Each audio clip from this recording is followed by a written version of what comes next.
right, from Rouen and Paris to Manhattan. Thank you. Circa about the same time. I'm going to be reading from Joyce Johnson's Minor Characters, a Beat Memoir. Joyce Johnson, maiden name was Joyce Glassman. At the time, she was Joyce Glassman. She's a wonderful writer. This book actually won a National Book Critics Circle Award. Well, she was one of the Beat women. You don't often hear about the Beat women. Not many memoirs by Beat women writers. She was also, she could claim to be the only Beat woman writer who lived with Jack Kerouac, on and off. And in fact, she went on to write novels and as well as some nonfiction, and just in recent years has published a book of the correspondence between her and Kerouac. Just a little background. She was born in 1935, grew up on the Upper West Side of Manhattan, raised by a set of rather square 50s era parents who sort of scrimped and saved to send her to Barnard. She met Jack Kerouac in 1957. I'll be reading you that excerpt. She was 21 at the time, and he was 34. And just note, that was 9 months before Kerouac had published On the Road. But it was after she had begun her first novel, so she was already writing. And so I'll go ahead and dive right in. This is just a small excerpt first from her introduction to the book that she wrote in 1994. The book was published in 1983. Repression breeds intensity. For me, the late 50s had a special intensity that has never been equaled since. The Beat movement lasted 5 years and caused many young men to go on the road in emulation of Jack Kerouac. Young women found the pursuit of freedom much more complicated. Nonetheless, it was my revolution. I didn't go anywhere. I just left the New York neighborhood where I'd grown up and moved much farther downtown. I ended up accidentally with Kerouac in the center of the action, yet always felt myself on the periphery. I was much more of an observer than I wanted to be. I didn't take notes, but I did keep telling myself, remember this.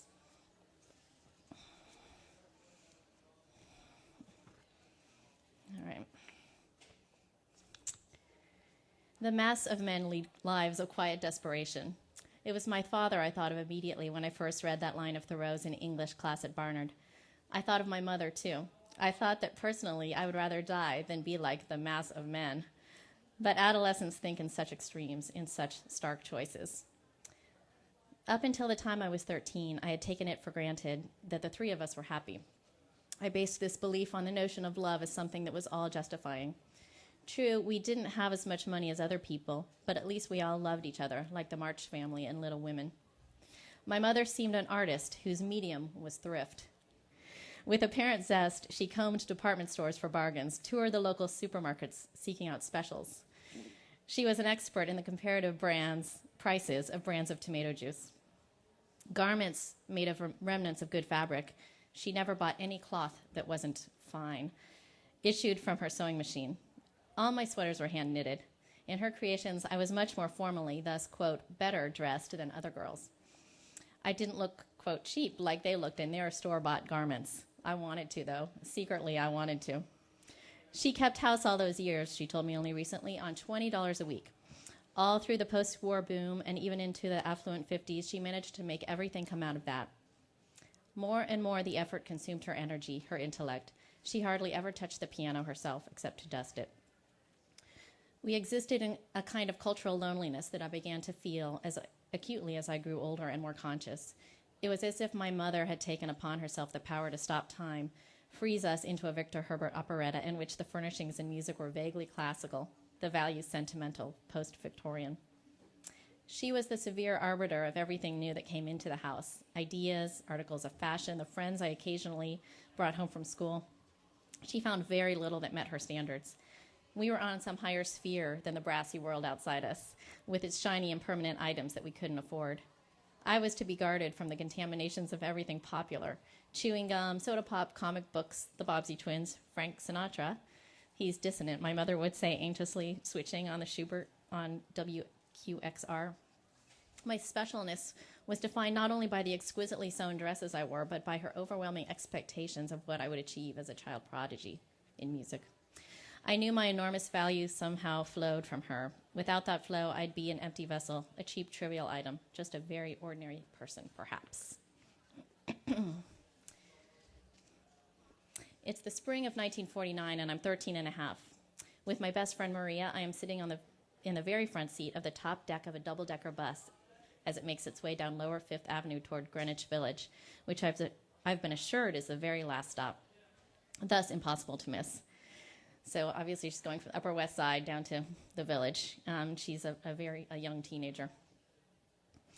Suddenly we see it, the famous arch that's supposed to be the entrance to Washington Square and to lots of other things, perhaps a life of romance and adventure, that I've heard about from 4 other older, very knowledgeable Trotskyite girls whom I've met in the basement of Hunter College High School, juniors who disdain the bourgeois cafeteria upstairs.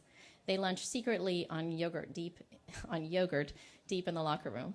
They carry bags of knitting under which there are copies of The Militant, which they hawk around 14th Street nearly every day after school. They have Trotskyite boyfriends whom they make sweaters and argyle socks for and endlessly discuss. They never quite explain to me what Trotskyite is, but it seems that if you are one, you're headed for trouble. Not only with the fascists, but with detestable teenage Stalinists who've been known to harass sellers of The Militant and even beat them up. I admire the daring of these girls tremendously.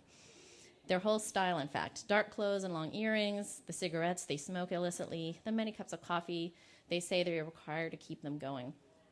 Friendly as they are, however, they never invite me on their rounds. With Olympian disinterest, they delineate a territory that it's up to me to explore for myself. As the bus lurches under the arch, Maria and I are leaning all the way forward in our seats, clutching hands. It's that moment when fantasy and expectation collide with reality, when what you've been told exists really turns out to be there. Not quite as you've pictured it, but close enough. Here's the arch, as described by the Trotskyite girls, and there's the fountain, the circle in the square where, according to them, people gather every Sunday to sing folk songs. I'd imagined hordes of people, a whole guitar and banjo strumming population, their music ringing through the park, but hadn't trusted the glamour of that picture in my mind. I thought we mightn't find anyone at all. Actually, today there are about 6 of them. A few young men in old army jackets, a tall blonde girl in faded jeans, a man in a wheelchair.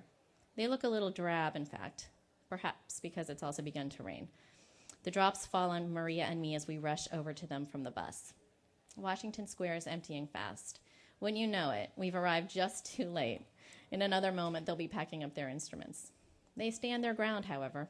The men turn up the collars of their jackets.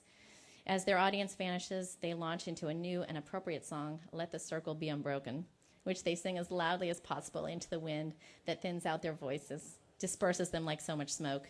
The rain rattles down harder. I wouldn't move out of it for anything. I've fallen in love with them all. It's as though a longing I've carried inside myself has suddenly crystallized, to be lonely within a camaraderie of loneliness. I watch them intently, especially the blonde girl, as if I could wish myself into her. She can't be that much older than I am, maybe 16, and yet she's been accepted by these grown-up-looking men. She has glasses and long, pale, stringy hair and a skinny body hidden inside a man's shirt, several sizes too big for her, that's torn at one shoulder. My mother would never let me out in anything that was torn. You'd think she was beautiful the way she acts, and maybe she is. The more I watch her, the more I come to believe it. She's shivering and laughing in the rain, twisting her hair into rope like wash, wash, she's wringing out. One of the men holds open his jacket, and she ducks into the shelter of it, standing pressed against his side in a warmth I can only imagine with despair. Even now, I only look 11. That's my curse. My outside doesn't reflect my inside, so no one knows who I really am. The rain is getting serious. The sky is definitely black. Calling it a day, the young men snap their guitars into cases. Maria just walks up to one of them. Where are you going now? She says to him. Are you going to sing somewhere else? If it were left to me, I couldn't have gotten out one word. He looks at her and smiles at this dark, eager, rather exotic, willowy kid. Are you going to come back next Sunday, she asks. My friend and I are learning the guitar. Is that so, he says. Maybe next time you'll bring yours. But we don't play very well yet, she said. This young man still smiling at Maria in the most extraordinarily friendly way. Why don't you come along and have some coffee? We're all going to the art center. which turns out to be kind of a greasy spoon. Your friend can come too, he says. That's how easy it was. All right, fast forward. Joyce, again, Joyce Glassman at the time, is fixed up on essentially a blind date by Allen Ginsberg with Jack Kerouac, and she meets him at a Howard Johnson in the Village. But first, they have a phone conversation. It goes like this. Hello, I'm Jack. Alan tells me you're very nice. Would you like to come down to Howard Johnson's on 8th Street? I'll be sitting at the counter. I have black hair, and I'll be wearing a red and black checked shirt. I'm standing in Elise's kitchen, her friend and another beat woman, Elise Cowan, holding the phone Alan has just handed me. It's a Saturday night shortly after New Year's. Sure, I say. I put on a lot of eyeshadow in my coat and take the subway down to Astor Place and begin walking westward, across town, passing under the bridge between two buildings of Wanamaker's department store. It's a dark, bitter January night with ice all over the pavement, so you have to be careful. But I'm flying along. It's an adventure as opposed to a misadventure, under which category so far I've had to put most of the risky occurrences in my life. The windows of Howard Johnson's are running with steam, so you can't see in. I push open the heavy glass door, and there is, sure enough, a black-haired man at the counter in a flannel lumberjack shirt, slightly the worse for wear. He looks up and stares at me hard with blue eyes, amazingly blue, and the skin of his face is so brown. He's the only person in Howard Johnson's in color. I feel a little scared as I walk up to him. Jack, I say. There's an empty stool next to his. I just sit down, and he asks me whether I want anything. Just coffee. He's awfully quiet. We both lack conversation, but then we don't know each other, so what can I say?